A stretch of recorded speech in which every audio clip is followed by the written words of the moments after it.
샬롬, 좋은 아침입니다. 오늘 말씀은 창세기 10장입니다. 제가 주요 말씀을 읽도록 하겠습니다. 노아의 아들 셈과 함과 야베스 족보는 이러하니라. 홍수 후에 그들이 아들들을 낳으니 야벳의 아들은 고멜과 마곡과 마대와 야왕과 두발과 메섹과 디라스요. 고멜의 아들은 아스그나와 리박과 도갈마요. 야완의 아들들은 엘리사와 달시스와 기띔과 도다님이라. 이들로부터 여러 나라 백성으로 나뉘어서 각기 언어와 종족과 나라대로 바닷가의 땅에 머물렀더라. 함의 아들은 구스와 미스라임과 북과 가나안이요. 구스의 아들은 스바와 하윌라와 삽다와 라하마와 삽드가요. 라하마의 아들은 스바와 드단이며 구스가 또 니무롯을 낳았으니 그는 세상의 첫 용사라. 그가 여호와 앞에서 용감한 사냥꾼이 되었으므로 속담에 이르기를 아문은 여호와 앞에 니무롯같이 용감한 사냥꾼이로다 하더라. 그의 나라는 시날 땅의 바벨과 엘렉과 악갓과 갈레에서 시작되었으며 그가 그 땅에서 아수르로 나아가 니느웨와 르호보딜과 갈라와 및 니느웨와 갈라 사이에 레센을 건설하였으니 이는 큰 성읍이라.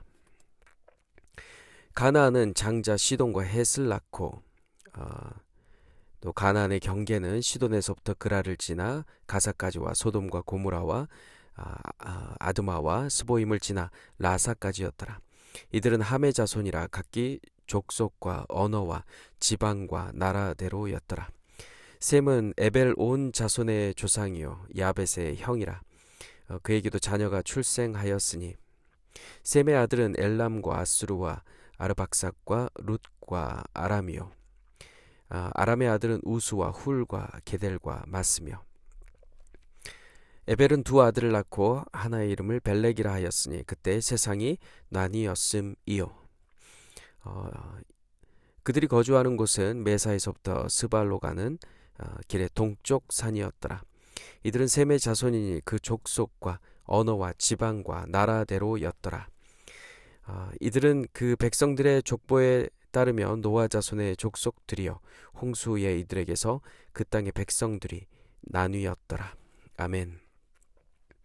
오늘 창세기 10장은 노아의 아들 야벳, 함, 셈의 족보를 통해 홍수 후 땅의 백성들이 어떻게 나뉘며 퍼져나갔는지를 설명합니다.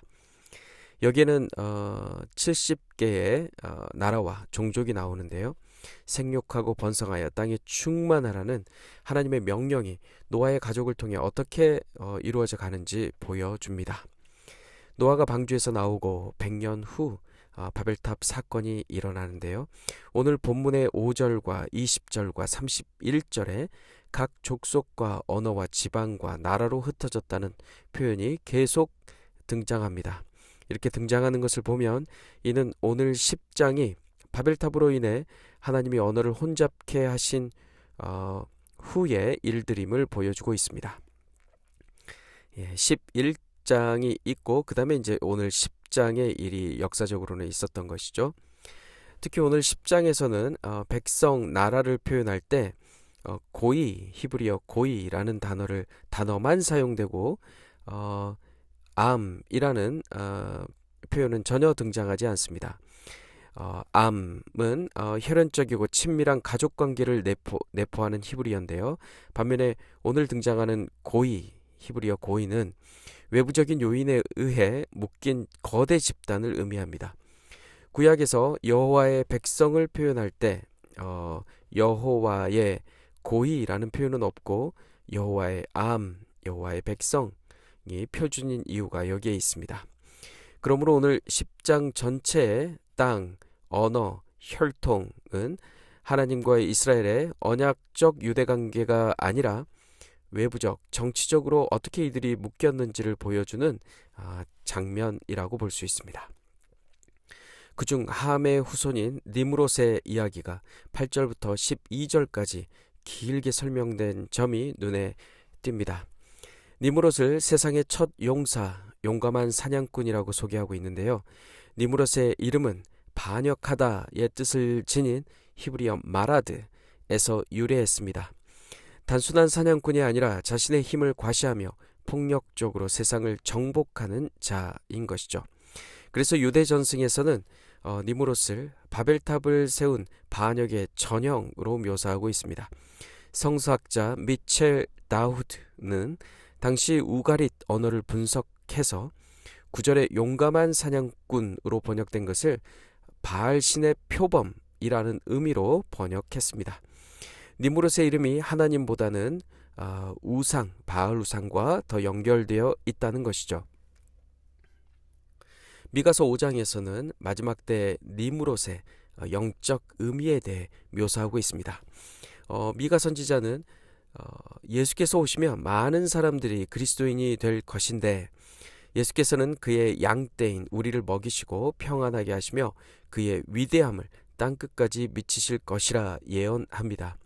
그리고 우리 그리스도인들이 뺀 칼로 아수르로 불리는 니무롯을 다스릴 것이라 미가서 5장 3절에서 6절까지에서 말씀합니다. 즉 니무롯은 바벨탑을 중심으로 한 세상 모든 문명을 반영하고 있는 것이죠. 이 세상 풍속을 따라 허물과 죄 가운데 사는 세대, 그리고 공중의 권세 잡은 자, 곧 지금 불순종하는 아들들 가운데 활동하고 있는 악한 영을 따라 사는 세대를 대표하는 이름인 것입니다. 그 이름이 바로 니무롯인 것입니다. 10절은 반역의 상징인 이 니무롯의 나라가 어디서 시작되었는지 말하고 있는데요. 그 첫 시작은 바벨입니다. 바벨에서 시작해서 아수르로 이어졌고 니느웨와 르호보딜과 갈라와 레센에 이르는 큰 성읍이 되었습니다. 가인도 그랬고 니무롯도 또한 마찬가지로 흩어져서 땅이 충만하라는 하나님의 명령 대신 도시를 건설하고 나라를 세우며 자신들의 성을 쌓으려고 했습니다. 오늘날로 치면 거대한 다국적 기업이거나 전 세계를 호령하는 초대형 국가가 된 것입니다. 또한 니무롯은 영적 의미를 담고 있기 때문에 눈에 보이지 않는 문화적, 정치적, 경제적, 또 종교적 영향력을 내포하고 있기도 합니다.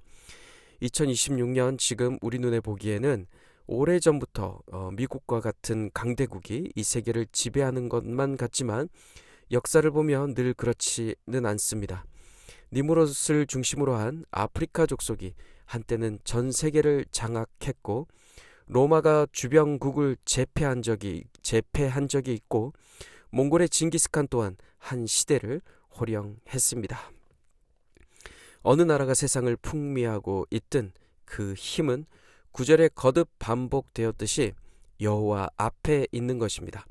세상 돌아가는 모든 것이 여호와 하나님의 섭리하심 아래 있음을 우린 기억해야 할 것입니다. 벽돌로 높게 높게 쌓아올린 바벨탑도 결국 하나님 앞에 무너졌습니다. 하나님 없이 내가 쌓아올린 성, 나를 지켜줄 것이라 여기며 의지하는 그 어떤 것도 반드시 무너집니다. 이 모든 것은 10장을 대표하는 히브리어 고이, 즉 땅을 중심으로 땅에서 일어나는 일인 것이죠. 그래서 그곳은 니무롯의 나라, 무너질 나라인 것입니다. 그렇다면 우리는 어떻게 오늘 하루를 살아야 하는 것일까요? 사랑하는 성도 여러분, 그것은 분명합니다. 우리는 히브리어 암, 즉 하나님의 백성으로 하나님의 나라에서 오늘을 살아야 할 것입니다. 예수의 보혈로 구원받은 우리는 그가 기르시는 백성이기 때문입니다. 우린 그의 것이고 그의 백성이고 그의 기르시는 양입니다.